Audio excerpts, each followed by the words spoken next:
قیامت والا دن بزرگ خود ہی دشمن ہو جائیں گے اپنے فالوورز کے.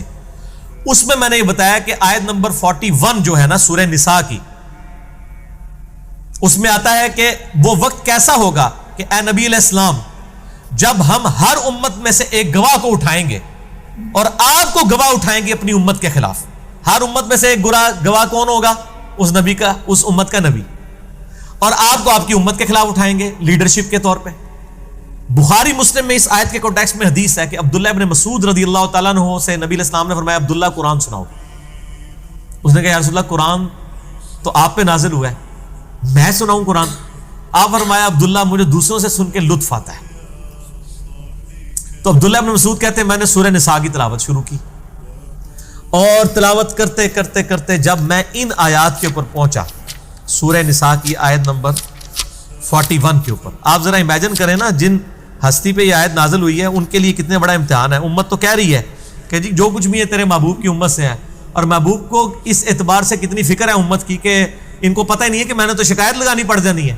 سورۃ الفرقان کی آیت نمبر 30 ہے وقال الرسول یا ربی ان قوم اتخذوا ھذا القرآن مہجورا.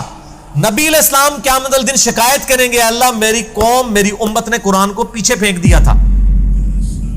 اور نبی علیہ السلام کو اس بات کی خود ٹینشن تھی کہ مجھے اپنی امت کے خلاف گواہی دینی پڑے گی, لیکن امت کہتی ہے اللہ جو کچھ بھی ہے تیرے محبوب کی امت سے تکی جائے گی, پتہ چل جائے گا, پتہ نہیں چلے گا لگ پتہ جائے گا. یہ آیت سورہ نساء کی آیت نمبر 41. اعوذ باللہ من الشیطان الرجیم. فَكَيْفَ إِذَا جِئْنَا مِن كُلِّ أُمَّةٍ بِشَهِيدٍ. وہ کیسا وقت ہوگا جب ہم ہر امت میں سے ایک گواہ کو, ایک امام کو کھڑا کریں گے. وَجِئْنَا بِكَ عَلَىٰ هَٰؤُلَاءِ شَهِيدًا. اور اے نبی علیہ السلام آپ کو گواہ کے طور پر کھڑا کریں گے ان مشرکین عرب اور آپ کے مخالفین کے خلاف. تو جب اس آیت پہ پہنچے تو عبداللہ ابن مسعود کہتے ہیں کہ نبی علیہ السلام نے کہا بس عبداللہ بس کرو.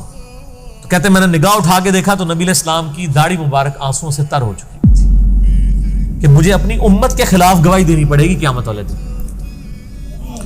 تو یہ امام یہ ہے, یہ آپ کے بنائے ہوئے امام نہیں ہے, ٹھیک ہے نا جی. یہ امام قرآن کی ٹرم میں تو امام, لیڈر, شہید, ٹھیک ہے جی, دائی, یہ سب ٹرمالوجیز پیغمبروں کے لیے.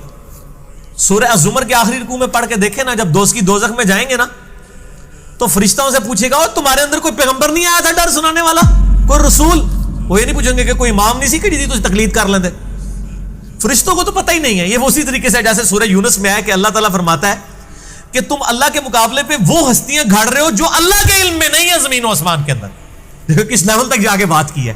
اللہ فرماتا ہے میرے علم میں کوئی ایسی بات نہیں ہے. یہ اللہ جب یہ بات کر رہا ہے تو آپ سمجھیں کہ یہ 11,000 وولٹ کا جھٹکا دیا جا رہا ہے اگلے بندے کو کہ اللہ تو بندے کو کیڑی گل پہ کر دو. اللہ کہہ رہا ہے میرے علم میں تو کوئی ایسی ہستی نہیں زمین و آسمان میں جس کو میں نے اپنا نائب بنایا ہو. اور اسی طریقے سے ہونا ہے کہ اللہ نے قیامت ان کو یہ بھی کہنا ہے کہ میرے علم میں تو کوئی ایسا امام نہیں تھا کہ میں نے تو جو رسولوں کو بھیجا تھا امام بنا کے تجھے اپنے بنا لے سن.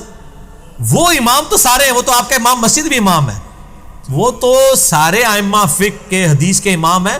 ان کی آپ یعنی تعلیمات سے فائدہ اٹھائیں گے, نہ کہ یہ کہ آپ ان کو پروفٹ کے درجے کے اوپر فائز کر دیں گے.